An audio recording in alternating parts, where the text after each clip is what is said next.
Hi, my name's Jake and this is 5 things that you need to know to help manage your gout. Just a quick note, I am not a doctor.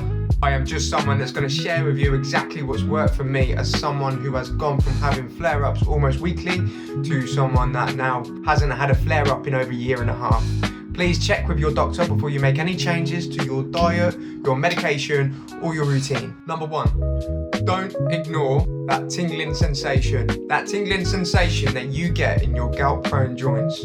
That is your 24-hour early warning sign that an attack may be imminent. Uric acid in your blood is starting to form into sharp little crystals. Those crystals irritate your joint lining, i.e. the synovium. And that irritation triggers the very first stages of inflammation. Your nerves pick it up before it turns into pain, hence why it's not quite yet unbearable. The good news, if you do something about it now, you may just be able to stop it in its tracks. First, drink some water, lots of it. I shouldn't have to tell you this, you should already know. You need to be drinking lots of water anyway. It flushes the uric acid out of your system, but right now it is crucial to stop that irritation turning into a full-blown flare-up. Elevate your joint. Elevate your joint and apply a cool or ice pack to it for 20 to 30 minutes a few times a day. This should help prevent the inflammation and stop any real damage before it's done. Third, cut down purine heavy food and drinks straight away. With gout, this is something you should be looking at anyway. However, right now you need to be avoiding red meat, organs, shellfish and fish. Keep it light and clean until that tingling feeling goes away. This will give your body the best chance at recovery. Also, if you want some gout-friendly meal ideas, I am a chef and I will be putting together a recipe book in the near future. So drop us a like and a follow and you'll be seeing more of those meal ideas. Next, avoid alcohol and sugary snacks. This is something that if you are eating whilst you're having that tingling feeling, it may just push you into that next stage, which will be agonizing for you. And any doctor prescribed medication for the pain, start taking it straight away. This may be anti-inflammatories that you've been prescribed for your gout. However, check with a doctor before you start any medication, as some painkillers and anti-inflammatories can actually cause more gout, i.e. aspirin, especially in low doses, has been shown to increase inflammation and gout flare-ups. Follow those steps and you might just save yourself a week of agony. And once you're back to normal, look at what might have triggered it, review it, and then try to eliminate that from your lifestyle. You need to work on bringing those uric acid levels back down. Listen to your body. That tingling is your early alarm. Deal with it early and stay in control. Number 2, the cooling effect. Gout loves your big toe and it likes to come at night. It is a quiet assassin that likes to get you in your sleep. It all comes down to temperature. Gout is caused by sharp uric acid crystals. Uric acid isn't very soluble, which means it crystallizes more in colder areas. Your toes, they are the furthest from your heart and often the coldest parts of your body. So naturally, they get targeted. Nighttime's colder than daytime. You don't need me to explain that to you, and that doesn't help either. Here's how to fight back. Wear light socks to bed. Doesn't need to be anything too much, just something nice, light and comfortable to keep your toes warm throughout the night. Use a thicker duvet and try to keep your feet inside the duvet. That childhood fear that you had of a monster getting your toes if they poked out at the end of the bed, turns out this is actually your reality now. Drink plenty of water throughout the day and especially before bed. Dehydration in the night is something that is known to spike uric acid. Dehydration in general will spike it. However, throughout the night is when most people tend to get dehydrated. To avoid this, just make sure you're ploughing yourself full of water. Keep your feet warm, keep any gout-prone joints warm, stay hydrated. This won't completely fix the issue, but it will seriously help reduce those nighttime flare-ups. Number 3, high purine vegetables are safe.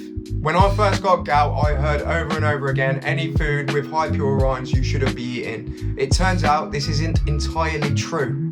I was told to avoid spinach, asparagus, mushrooms and cauliflower and certain other vegetables as well. Here's the deal.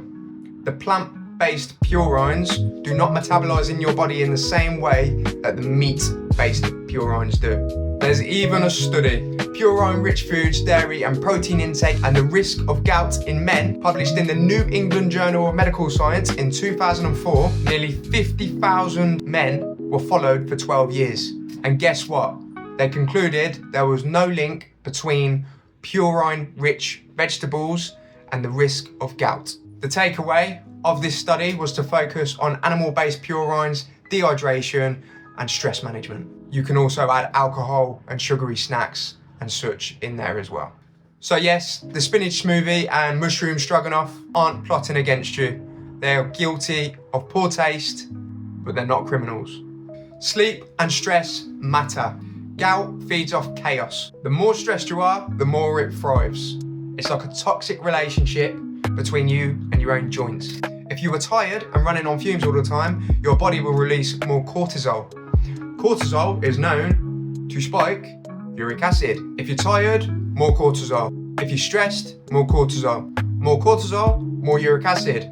More uric acid, more gout flare-ups. It can also slow down your recovery, which will impact the longevity of your gout flare-up. And here's the kicker. Stress and lack of sleep actually affect your habits. The more stressed you are and the more tired you are, the more poor diet you're gonna have. You may drink more alcohol, you may drink less water, and you're basically sending gout an invite with a first-class stamp. So what can you do? Get your sleep in check. Aim for a proper 7 to 8 hours and try to keep a consistent sleep and wake up time. Wind down before bed, i.e. no screens an hour before bed, read a book, calm it down, get yourself ready for a nice healthy sleep. Keep stress low where you can. There's so much to be said about stress, I'm not gonna cover it all in this video. However, there's a few things that may help, i.e. a walk, breathing, meditation, and regular exercise. Gout may start in your joints, but it's affected by how you treat the rest of your body. Eat well, sleep well, drink well, stress less, and you'll see the difference. Watch your weight, but do it smart. This one is a big one for me. I've got a lot of experience with this. I lost 7 stone to try and get my gout under control.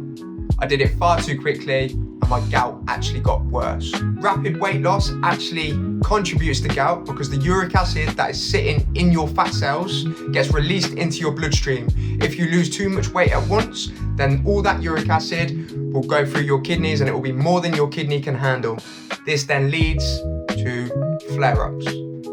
The lesson here, being a healthy weight will definitely help your gout, but don't rush it. Forget the crash diets, forget the fasting, and forget the quick fix methods. They will make you worse, they will damage your kidneys, and they will spike your gout flare-ups. Gout management is a marathon and not a sprint. Aim for slow, steady progress, a few pounds at a time. This will be consistent, this will reduce gout flare-ups, and in the long run, your gout management will be so much easier. Keep your uric acid levels stable and keep your joints happy. Trust me, I've learned that one the hard way. That's a wrap on the 5 things that can help you keep your gout under control. Remember, catch it early, keep hydrated, and don't stress your toes. Please drop us a follow and a like, it really helps the channel. I'm releasing more videos, I'm releasing recipes, I'm releasing a book, and if I can get more information out there to help people that are like me and you that are struggling with gout, then that would be awesome. Thank you and bye.